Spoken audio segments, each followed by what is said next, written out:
So it's like I was dead to the fucking world, right? 5 years, dead and gone. I couldn't do anything for myself. I couldn't do anything for others. Being locked up in a cell for 5 years. Started off on a California level 3, moved my way up to a California level 4, which only means they control the amount of time that you get to get out of your cell and have some freedom. And once you get up to level 4, you're allowed 2 hours a day. If that, there's a lot of times where you're on lockdown and you don't even get to get out of your cell. And the reason that I come on here and that I speak about mindset and using my experience to help others is because I want to motivate others and continue to help others get better, and to stop negative habits. And we really don't know what we want in life until bad shit happens. Like, we can go on with bad habits, and then something really bad happens, and then we're like, fuck, I need to change. I need to change. We don't really make the change until bad things happen. So I want to discuss some of the things that I went through. I spent a lot of time thinking, being locked up in a cell all day, and I learned. I went in when I was 24, and I didn't get out until I was 29, already about to turn 30. So I spent a good chunk of my 20s inside prison, and it taught me a lot about myself. And one thing that I learned in there, and I wrote things down because I always forget to discuss something on my YouTube videos, so I did write something down. And the first thing that I have is I learned that life was short. They will put you in a cell and throw away the key, it feels like. They don't care. California, once you go into once you're a part of the system, you're part of California state property. They do with you whatever the hell they want to do. If they want to put you in a cell and lock you away, they're going to do that. You will not have any voice. You will not be able to do anything for your kids, anything for your family, anything for yourself. You're stuck in the cell, and your only form of communication is through others, or through a line, through little notes, if you need food or anything. And that's not the way to live. So life is short. There's a lot of people who are not going to get out of that situation. I was fortunate enough to get out of that situation. And every day, I would think about my kids. My kids were number one. I didn't see them the whole 5 years. I spoke to my oldest here and there, and my youngest, he was still really young, and I didn't speak to him or see him for my whole 5 year term. And I learned that life was short. If you go into prison with a big amount of time that you have to do, you're going to miss out on a lot of time with your kids, if you have kids. And that was probably one of the main things that bothered me daily in there, was that I didn't get to see my kids grow up. I didn't get to spend time with them. But guess what? I wasn't even doing that before I went in. I was really undisciplined. I was in my early 20s. I had my kids with me. They did live with me, but I was not really taking the time with them serious. I didn't expect to get 5 years, and I had to spend that whole 5 years reflecting on just how much time I wasted. So if you have kids, that is going to be painful when you're in there doing time. So it's very important that we don't take advantage of time here on earth, especially if you have kids and you have love for others. Two is don't waste time. So I spent a lot of time in my early 20s wasting time. And ever since I got out, I have not, if I find myself getting lazy or unmotivated, why am I wasting time?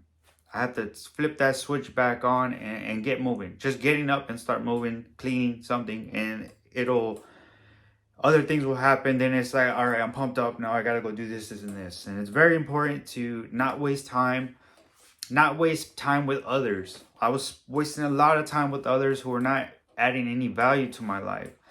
I think that's going to be the hardest one, is learning who's adding value to your life and who's not. And once you learn that, you're going to realize that you really have nobody there on your side. A lot of people, you're just wasting time with. I was wasting time with a lot of people, and I see a lot of people wasting time with each other.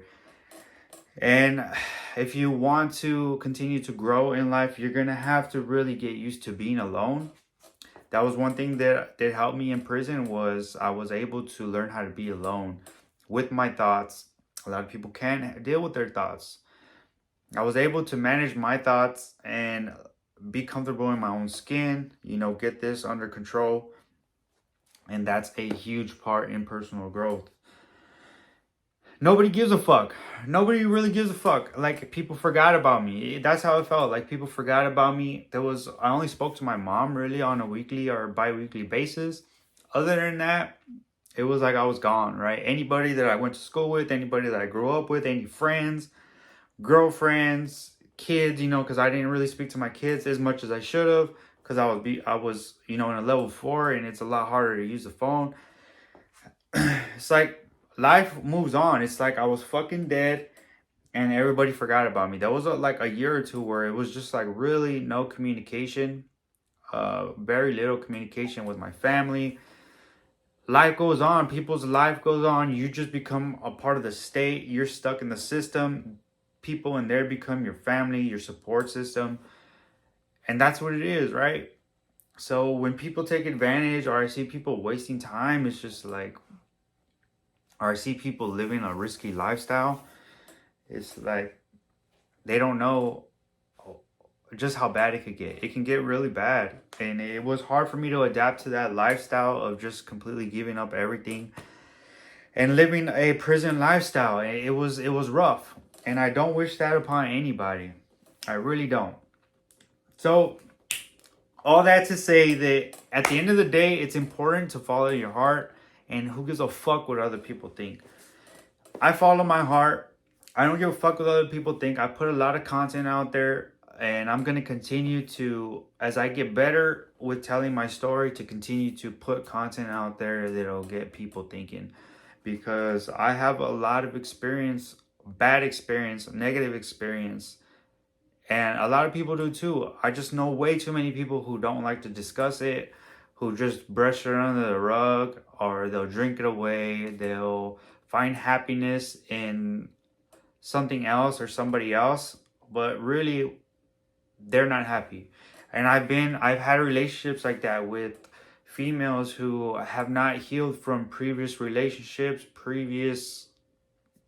the list goes on, whether it's molestation or anything in life that they went through. We all go through traumatic experiences in life, and it kind of follows them. When they have that downtime, they get stuck in their head. I was the same way. I'll get stuck in my head, get stuck overthinking, my mind will be stuck in the past, not focused on today and the future. And that's important that you have somebody in your corner, a coach who's been through that.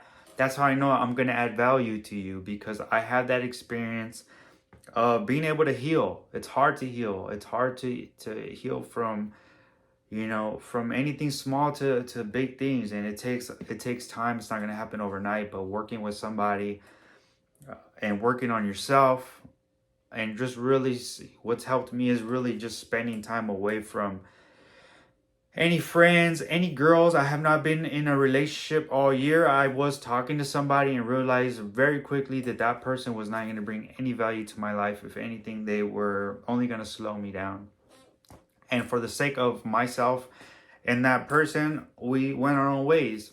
And that was a good decision. Right now, I am all year, and now I have been really focused on myself. I spend time with my children.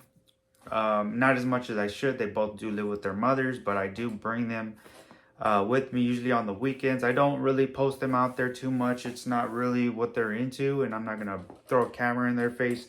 But all that plays a part into realizing that the 5 years that I did really define the person that I am today. There's not a day that goes by that I do not think of where I was and where I'm at now. I use that as motivation in the gym. I use that as motivation when I do anything in life. And I will continue to use that to fuel me moving forward. And I have this whole time. It is an important part of my life. It defined me. It instilled values into me. Being in prison is not everybody can do it. Only the strong survive in prison. I will tell you that. I don't discuss a lot about about what happened in prison and things that I did in prison, because that is not my place to discuss that. There is things that need to stay in there, and things that I use to help others. And like this one here, you know, when you're dead for 5 years, as I'll continue to say, when you're dead for 5 years and you finally make it out and you're finally alive again, it's like you get that opportunity to in my position, to help others, to find something that you can help others with. And in my case, it's going to be fitness, getting physically fit. And through getting physically fit, you have to mentally prepare yourself and reset your mindset to be able to get physically fit, because it takes a lot of discipline and it's not for everybody. So with that being said, I was dead for 5 years and I'm here now in front of you, a better man. I continue to get better daily, and I have had a lot of setbacks. I have had a lot of setbacks since I have been out, but ultimately I'm in the best place of my life today because I chose to work on myself on the inside, chose to work on myself on the outside. I aligned with others who also been through what I've been through. I chose to start eating healthy, and what you put into your body has an effect on your output. I used to put a lot of junk food and now I eat healthy, and that has made a huge difference on my output and my mindset, how I move on a daily basis. The mindset, as I aligned with others, I continue to, on my spare time, read books. I have a bunch of books here that I read, and it continues to bring more value to not only me, but from me to others. And this is one of the books that I have here, 177 Mental Toughness, Secrets of the World Class. This is one of the books that I'm almost done with. And, you know, I take a highlighter and I highlight everything. And guess what? Every morning, I'll go over it. I'll read something as I do my morning quote. I'll read a section, highlight it, and boom, that I come up with my quote that I put on my posts every day. If you don't follow me, crazy_fitness on Instagram, as I continue to be able to tell my story better and continue to help others who struggle, you know, with anything. As long as you're free and I'm able to reach you, then I'm going to be able to help you. And that is my goal, to be able to help others. So if you need any support, you're looking for a coach, let's talk about it. Let's fucking get it.